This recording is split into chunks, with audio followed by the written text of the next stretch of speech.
And now your first alert forecast with meteorologist Kevin Phelps. And severe weather is looking more likely now along and south of Interstate 80 as we head into our afternoon hours. This morning we're drying things out now from Tipton to Rock Island. We've been drying Dubuque and Washington here most of the morning, and as you look off to the east you can see that thunderstorm cloud continuing to drift south and east now of the Quad Cities.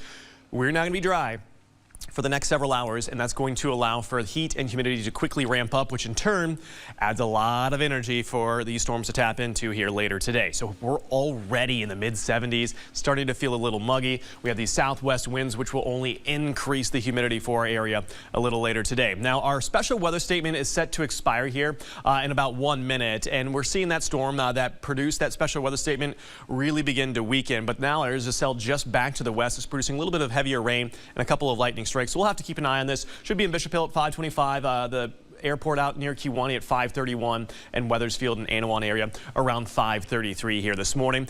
The other cells that we had out near Mount Pleasant, out near Keysburg, those are all kind of falling apart. And this is as anticipated. With the sun coming up, we start to kind of cut off the low-level jet that adds moisture to our atmosphere to allow these storms to kind of just tap into. So with that being shut off, a lot of these storms should start to really fizzle out, and then we enter that window of sunshine here later this morning. Here's our main front that's going to be responsible for helping lift our next round of showers and storms into the upper atmosphere, which in turn could produce some large hail, some damaging winds. So by 3 o'clock, we're all in the upper 80s and lower 90s. I think this is going to be about the magic time frame for some storms to develop. Now, Exact Track does take a little bit more of a southerly route with this, producing storms here through 7 o'clock along Highway 34 before all wrapping up heading into early Friday morning.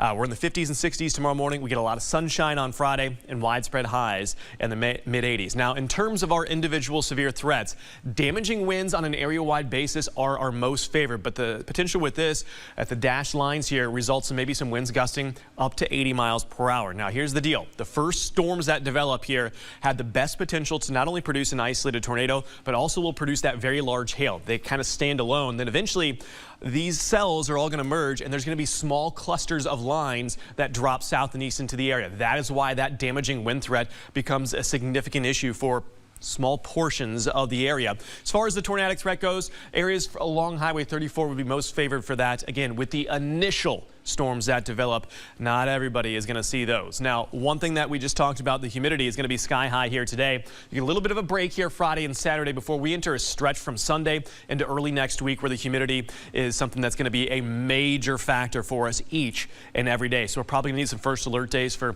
some heat indices well over 100 degrees. And this all kind of starts on Sunday and Mondays. We're in the mid-90s. We continue to run into the 90s here into Tuesday, and then we're looking for a minor weather pattern change here by the middle of next week. All right, well, baseball season in the Quad Cities is beginning to heat up, and one of the best ways to spend